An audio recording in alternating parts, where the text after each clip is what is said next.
Ce lundi 20 février, Jean Imbert a annoncé à ses abonnés une nouvelle inattendue, qui sonne comme un véritable changement de vie pour le célèbre chef cuisinier. Sans pour autant s'éloigner, cependant, du métier qui rythme sa vie. La vie de Jean Imbert a pris un incroyable tournant, 10 ans après avoir remporté la 3e saison de Top Chef. Après sa participation à l'émission, le chef cuisinier avait notamment vécu de belles aventures avec son acolyte Norbert Tarrer, qui a, au fil des années, choisi d'emprunter une trajectoire très différente de celle de son ami. Jean, on le sait tous, s'y un point de vue différent d'un monde totalement différent. Je ne suis pas pour la péopolisation, il le sait.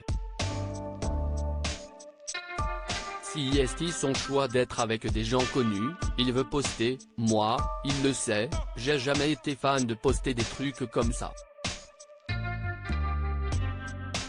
Avait confié Norbert dans les colonnes du Parisien. Des stars, Jean Imbert en connaît, lui qui a notamment collaboré avec Pharrell Williams, et qui a reçu dans ses cuisines les plus grands artistes, de Beyoncé à Jay-Z en passant par Marion Cotillard ou encore Leila Bekti. Le 1er juillet 2021, Jean Imbert succédait officiellement à Alain Ducasse dans les cuisines du Plaza Athénée, une nomination qui avait généré de très nombreuses critiques de la part de certains de ses pairs.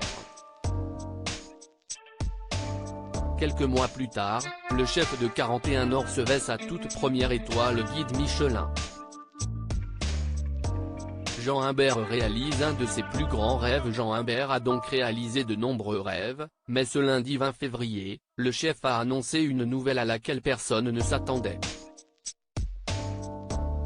Ce soir, j'ai des frissons.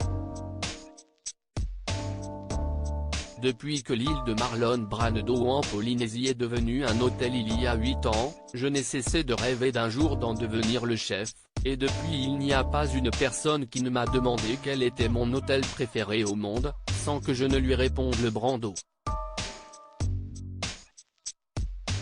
Je pourrais vous parler des heures, ce lieu unique, de l'engagement écologique personnel qu'avait Brando et qui fait de cet hôtel de très loin le plus abouti écologiquement au monde. A-t-il écrit. Jean Imbert prend donc la tête des 3 restaurants du mythique hôtel, situé sur l'atoll de Tetiaroa, en Polynésie française, le Bob Bar, le Beachcombé Café et les Mutinés. Quel grand plaisir je ressens ce soir.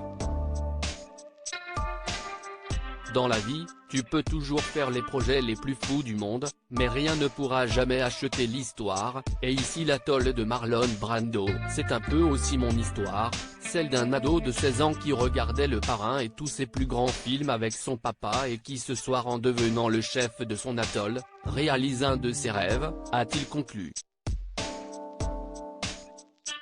Une nouvelle page s'ouvre, et elle risque bien d'être l'une des plus belles de la carrière du cuisinier.